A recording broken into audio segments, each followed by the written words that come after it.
আসসালামু আলাইকুম প্রিয় দর্শক, অবশেষে প্রায় 29 ঘন্টা পর পাওয়া গেল নিখোঁজ হওয়া সেই ওয়াসিমের মরদেহ নদী থেকে। ঘটনাস্থলের প্রায় 20 গজ দূর থেকেই তার মরদেহটি উদ্ধার করে গতকালকে থেকে ডুবুরি টিম গতকালকে সারা দিন সন্ধ্যা পর্যন্ত ডুবুরিরা উদ্ধার কাজে অভিযান চালিয়েছে। তারা উদ্ধার করতে পারে নাই এবং আজকে সকাল 7টা থেকে প্রায় 2টা পর্যন্ত 3টা পর্যন্ত আবার ডুবুরি দল তারা অভিযান চালিয়েছে। পরবর্তীতে ঢাকা থেকে আরেকটি ডুবুরি টিম আসছিল, তারাও খোঁজাখুঁজি করে পায় নাই। অবশেষে কিছুক্ষণ আগে প্রায় তার মরদেহ ভেসে ওঠে।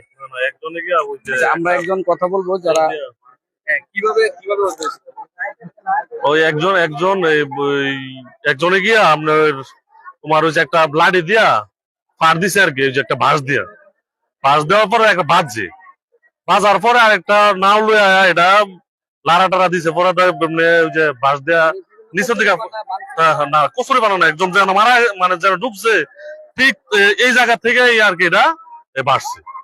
হ্যাঁ, যে ইয়ারে দিয়া একটা ওই কিনা কয় বাঁশের, আমরা বাঁশ দিয়ে একটা কিনা কই সোট দিয়া জন্য যে একটা বিয়া দিছে, ঘুরতে দেওয়ার পরে বাজার পর ওই মাটির ভিতরে ডাবাইলাছে হাত এবং পা, এই ওরকম ভাবে আর কি, হাত মাটির নিচে আর পাওটা মানে আপা দল হয়েছে এরকম ধরনের, মুখ নিচের ফিল দেওয়া আছে, বাড়ি দিছে পরে তো এটা উপরে বাইসে উঠছে আর কি।